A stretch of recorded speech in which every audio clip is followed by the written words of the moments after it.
बड़ी लंबी कहानी लेके आए हैं जौन कई पार्ट में आप सबके सुने के मिले। ओकर पहिलका भाग लेके आए बाटी फिलहाल काहे बिसरा गांव के अंतर्गत छपत हो। तो हमें पढ़ा जाए कि चला काट आई भोरही में धान, किसान का निशानी हो। बड़े ही मधुर आवाज में गाते हुए काकी कका को उठाने ही गई थी कि बढ़िया भोरहिया की नींद में खोए। कका भड़क उठे। सहलावन बढ़ी हुई थी। कंबल के स्थान पर अब रजाई ने की महत्ता समझ में आने लगी थी। दरकार थी रजाई की, पर फटी हुई रजाई को अभी तक न सिला पाने के चक्कर में कंबल से ही काम चलाना पड़ रहा था। उसमें भी खलल बनकर आ गई थी काकी। कका का गुस्सा सातवें आसमान पर पहुंच गया। वो झटके में उठे और भागकर दुआरे आ गए। वहां रखे एक खटिया पर उछलकर बैठ गए कका।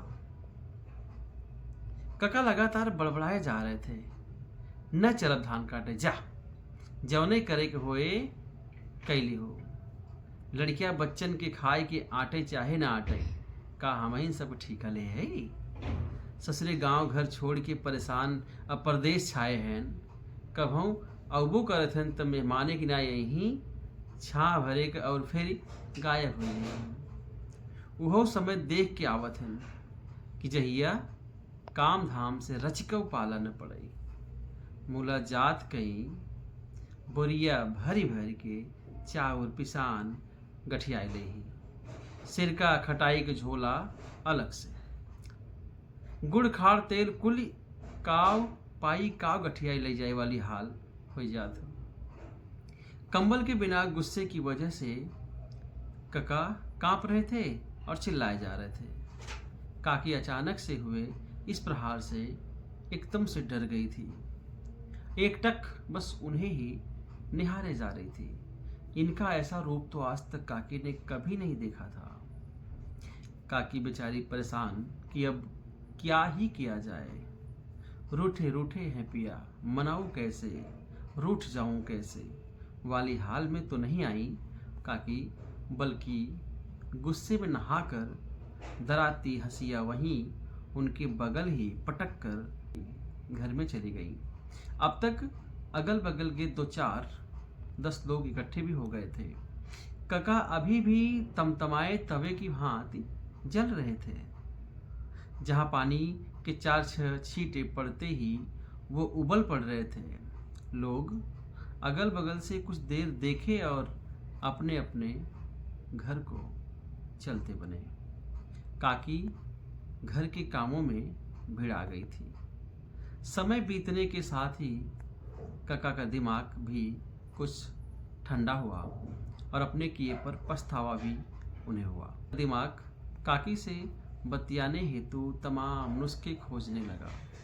कैसे पास जाते ही चला काटी आई भोरही में धान, किसान की निशानी है गाएंगे और काकी को मनाएंगे, समझाएंगे कि किसी को भी गहरी नींद से उठाना कितना गलत काम होता है।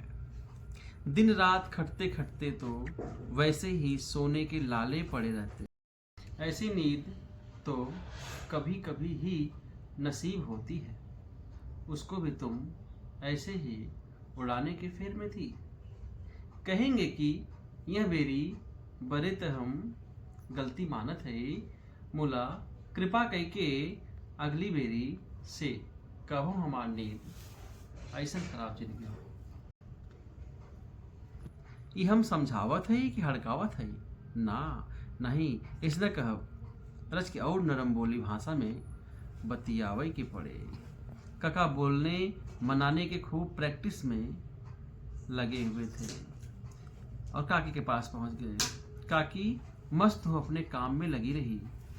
कौआ मुडेर पर जोर जोर से चिल्लाया जा रहा था और उछलते कूदते अपने पैर उठाए बार बार अपनी जगह बदलता जा रहा था। उधर आंगन में लगे नल के पास रखे कुछ बर्तनों को चाटने में कुत्ते भिड़े हुए थे।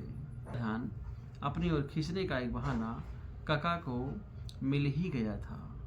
दुर दुर तत् कहते हुए कका कुत्ते को दौड़ा लिए।